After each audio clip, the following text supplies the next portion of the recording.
Hi, in this video, I will show you how to capture a 3D printing time-lapse using a mirrorless or DSLR digital camera. The first thing you need is a digital camera with a remote shutter compatible. This one is Canon EOS 400D, which is an old DSLR camera. This camera uses 2.5mm TRS connection for remote shutter. The 2.5mm jack is the same one you would find on an old mobile phone earpiece. It is a smaller version of a 3.5mm jack which most smartphones use today. The connection on the Canon EOS camera is quite simple. You just need to connect the tip and the sleeve of the TRS 2.5mm jack to the switch terminal. The ring of the TRS connector are used for half shutter focusing switch, which is not necessary in manual mode. We start by soldering a pair of wires to the tip and the sleeve of the TRS connector. Then plug the jack into a camera for an initial testing. Because we didn't have the focusing connection, shutting the wire in auto mode does nothing. You will have to set the camera to the manual focus mode for this connection to work. Now it's working.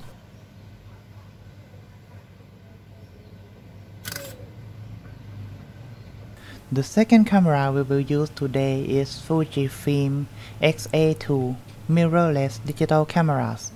The Fujifilm X-A2 uses a micro USB connection for remote shutter, which is quite hard to find any information on the internet. After tinkering with a variable resistor, the Fuji camera uses a pin number 4 and pin number 5 of the micro USB connector, normally used on an OTG cable, with a 68 kilo ohm across for detection, and a 470 ohm in series with a shutter switch, and optionally 20 kilo ohm resistor for a half shutter focusing switch. The resistor value doesn't have to be precise. The pin number 4 on a micro USB connector are normally not connected on a charging cable, but there are generic micro USB connectors available that can be used. You would also need a 68 kilo ohm resistor, a 470 ohm resistor, and optionally a 20 kilo ohm resistor.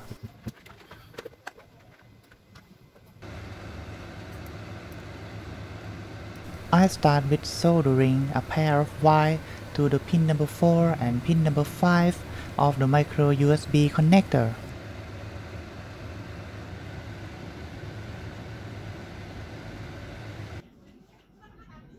Then assembling the plastic cover by snapping it in place.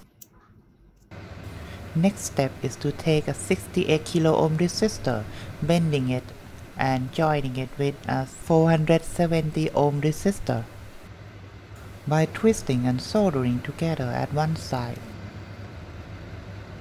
Then connect the wire from the micro USB connector.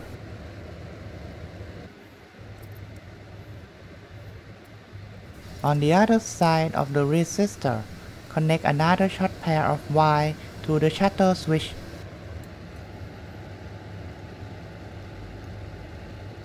Now the resistor network is completed.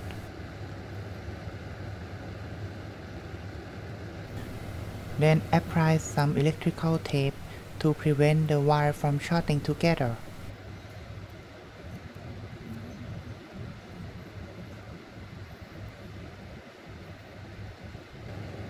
Then finally, put on some heat shrinking tube.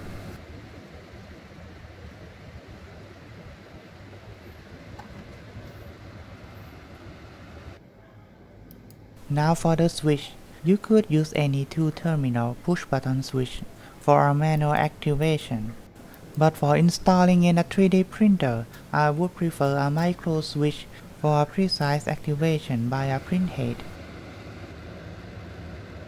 Now solder the wire to the normally open contact.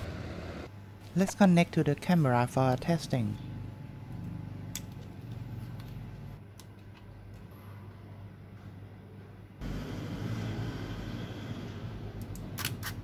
Even though a switch is working in an autofocus mode, there is a significant focusing delays, so you should switch to manual focus mode anyway.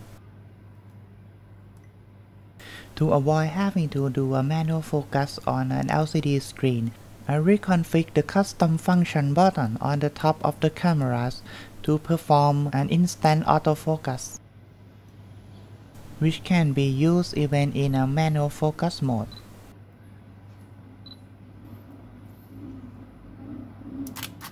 Now the shutter lag is gone. Then install the switch on a printer in a position that it would only activate at the end of the travel. And take note of the X value that activates the switch. Then in a slicer setting, you need to add an after layer change G-code that move the tray to the front and move the print head to activate the switch. Then pause for half a second. And this is the result of my first test with Canon EOS camera. You can see that it has a lot of stringing going on, which after investigating, it was found that the printer was not retracting at all. To fix this, you will have to select Retract on Layer Change on a retraction setting. And on a second test, the battery was ran out before the printing was complete. So I ordered these dummy batteries. A dummy batteries is a device that you plug into a camera's battery compartment and allow your cameras to run off an AC adapter. There is also 3D printed dummy batteries available on some cameras model.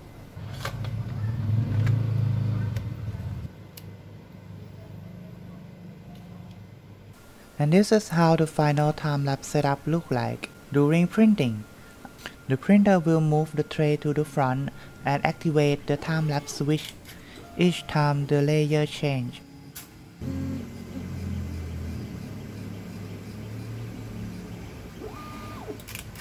Then we take the still photo and compose it in our video editing software. And here's some of the time-lapse results.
And this is the Cavy-Lab model.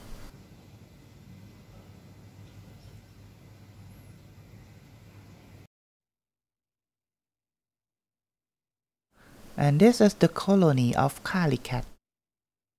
Thanks for watching. If you like this video, please hit the like button, share and subscribe. Thank you.